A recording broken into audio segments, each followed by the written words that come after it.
This is a reading from Dharma Everywhere, a collection of teachings by Sayadaw U Tejaniya. The chapter on two kinds of samadhi.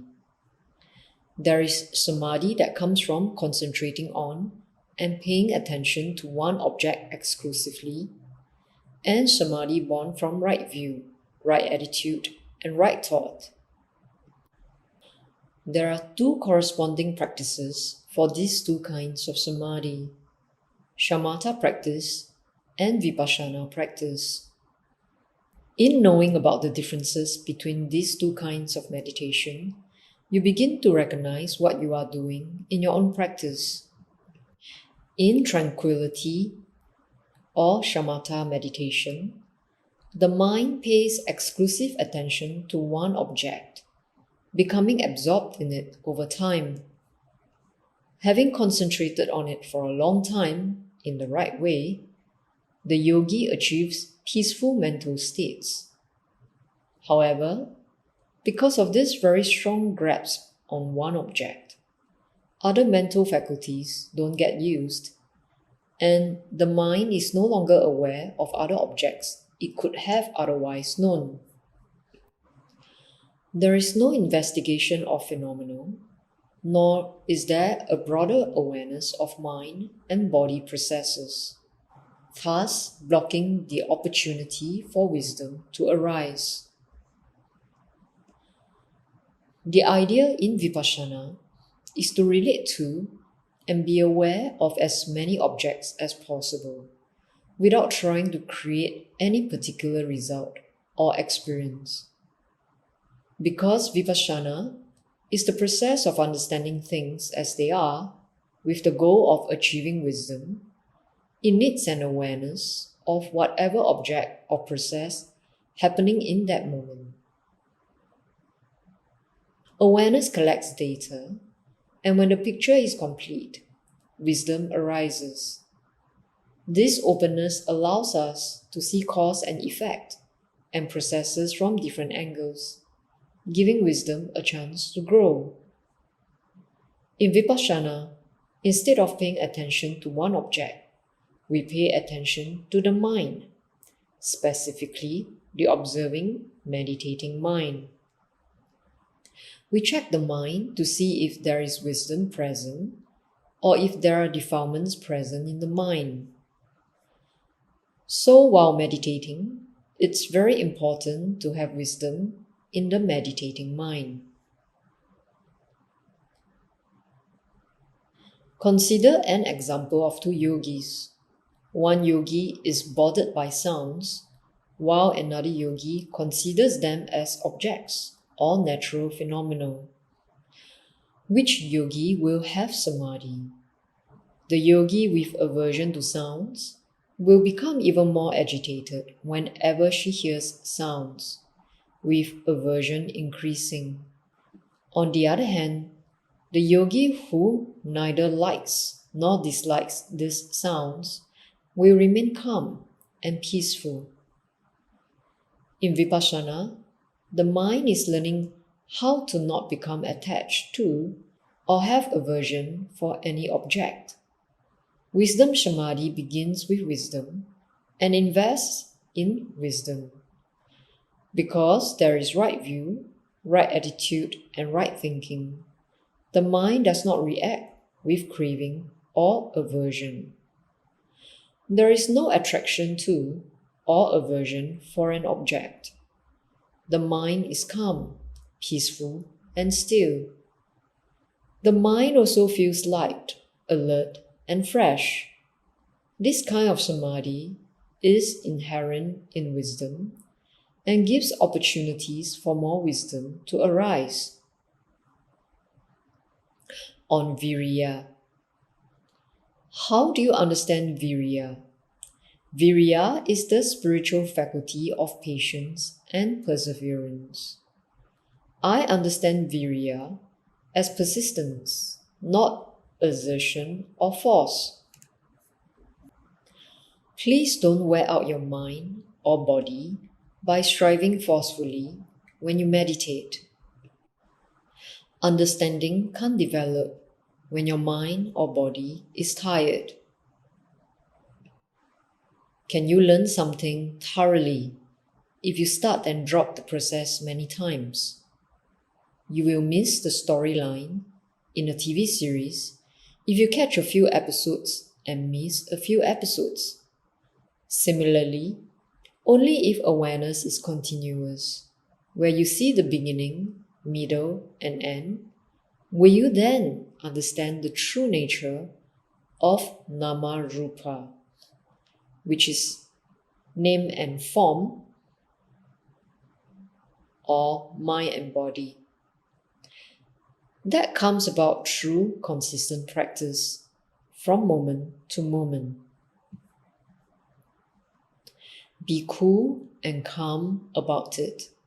Be interested. There should be consistent effort, but not exertion.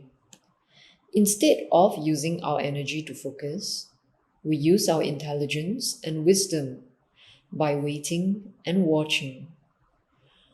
If wisdom is present, right effort is already there. For mindfulness meditation, we accept, examine, and study whatever is happening as it is. We don't interfere with what is happening. We don't make something unwanted. We don't make something unwanted to disappear or stop. Nor do we need to try to create preferred experiences. The mind is doing its own work through recognizing, being aware, knowing, thinking about the practice, and being interested.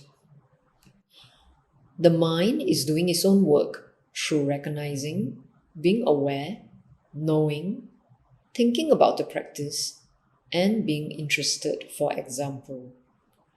We're just seeing and acknowledging what is happening.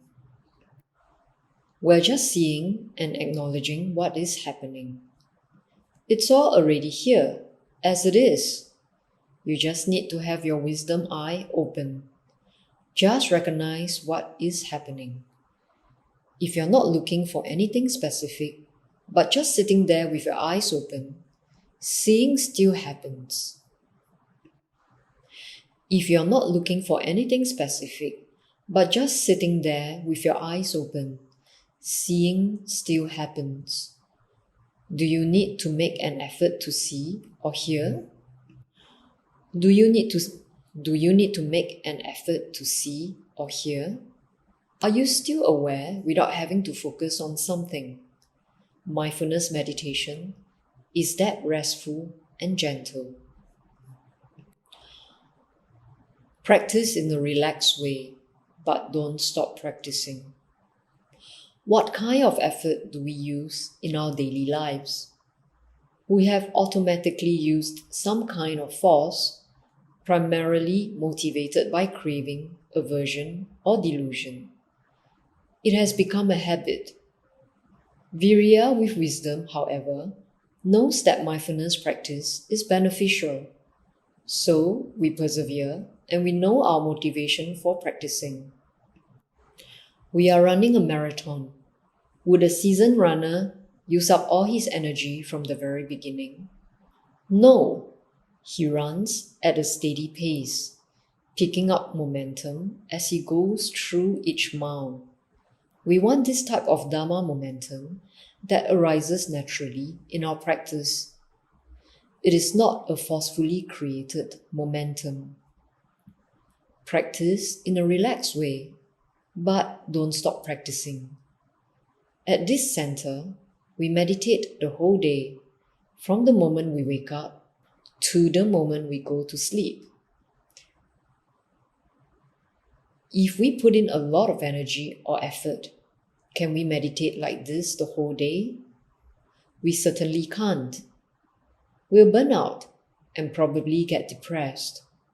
Faith in the practice will go down. That is why we don't exert force. We just use persistence and we don't give up. We keep applying ourselves as much as we can, but we don't sleep. Remember that this is not a 100-meter dash. We need to use wisdom, effort, and energy, not craving effort. That is why we do what we can, steadily, but we don't give up. Is this work difficult or exhausting? No, just don't forget. Keep checking yourself and how much effort you are putting in. You need to recognize these things for yourself. Saddha is the spiritual faculty of faith and confidence. You need to have confidence in your practice, and you need to have faith in what you are doing. You need trust in the practice and trust in yourself. Be interested in the practice and how you are practicing.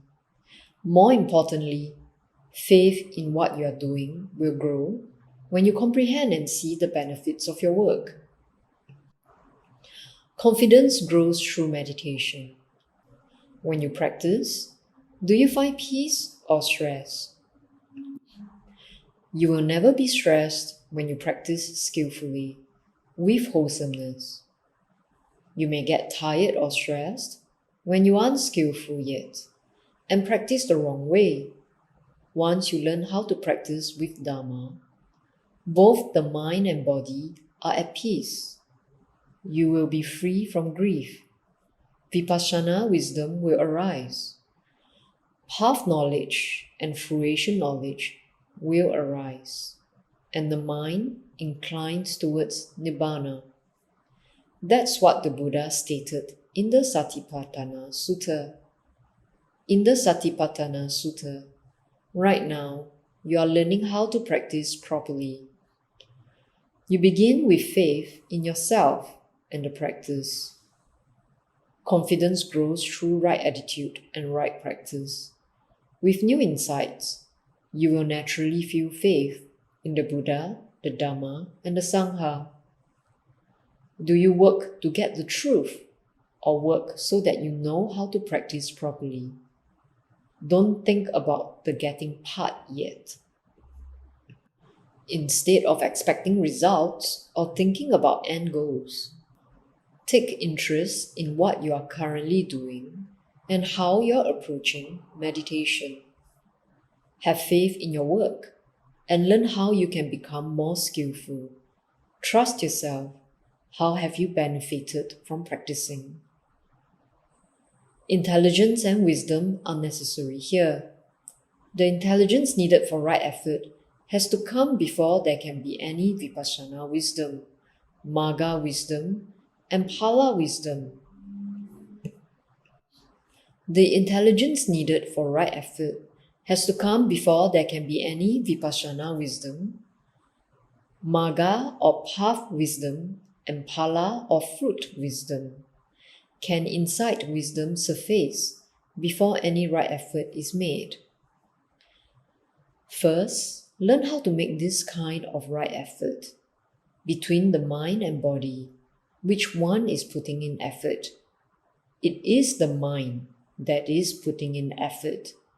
Can you become skilled in the practice if you don't know the mind? What the mind is thinking? How much effort the mind is exerting? What kind of thoughts are present? What kind of attitudes are present? Or the nature of the mind? Take interest in the work you are doing. Many yogis encounter good and bad experiences in their practice.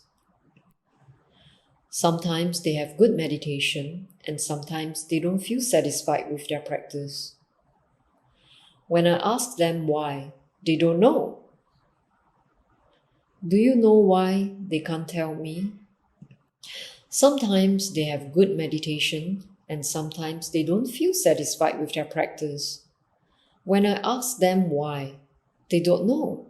Do you know why they can't tell me? It is because they don't study or take interest in the work they are doing.